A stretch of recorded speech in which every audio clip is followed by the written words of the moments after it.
Hello, I'm Renee Gutteridge, and this is Chapter 2 in our discussion on my novel Listen, which is right here. It's out February 1st, 2010. It's a suspense thriller, and we've been talking about just setting up the book. We talked about the prologue, I did an intro video, and we talked about Chapter 1, and now we're talking about Chapter 2. This is going to be pretty short because Chapter 2 is a fairly short chapter, but one of the things that you want to do in the initial chapters is set up conflict.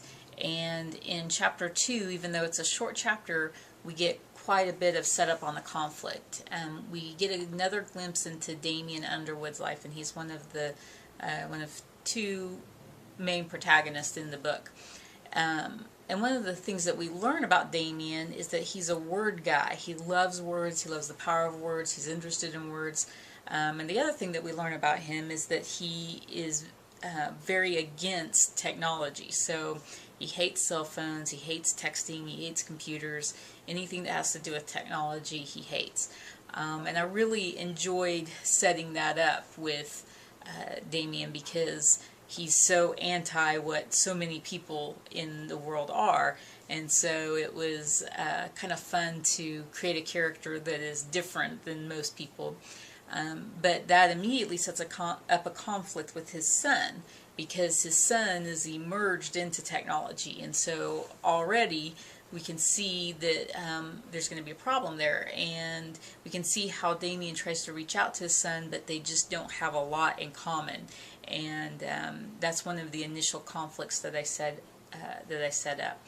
The other thing that we learn when the Underwoods are around the table eating together, which that was a big thing for me, is I really wanted to show a family who, ate together and did things together, but were still bordering on this being dysfunctional in many ways.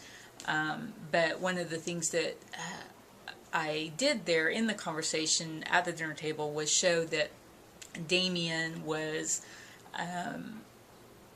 kind of bored with his current job as the issues writer, and that he wanted to step out and try something new. So he announces this to his family, that he's going to go into work and ask his boss if he can be an investigative reporter. And I love the reaction of the family. They're just, the wife's, you already learned something about Kay right off the bat, which is that she does not like change, because she's just like, what are you talking about? You're doing fine, everything's fine, why do you want to rock the boat? And even his son questions him, because he says, Dad, you've always talked to us about the power of words and how your columns mean something, and why are you diverting from this? And it's actually his teenage daughter that kind of sticks up for him and says, hey, just leave him alone, let him do what he wants to do, he's a grown man. So in Chapter 2, even though it's short, I wanted to show the dynamic of the Underwood family and show how they all relate to each other, and it sets up quite a bit of conflict just in that little bitty chapter for what happens for the rest of the book.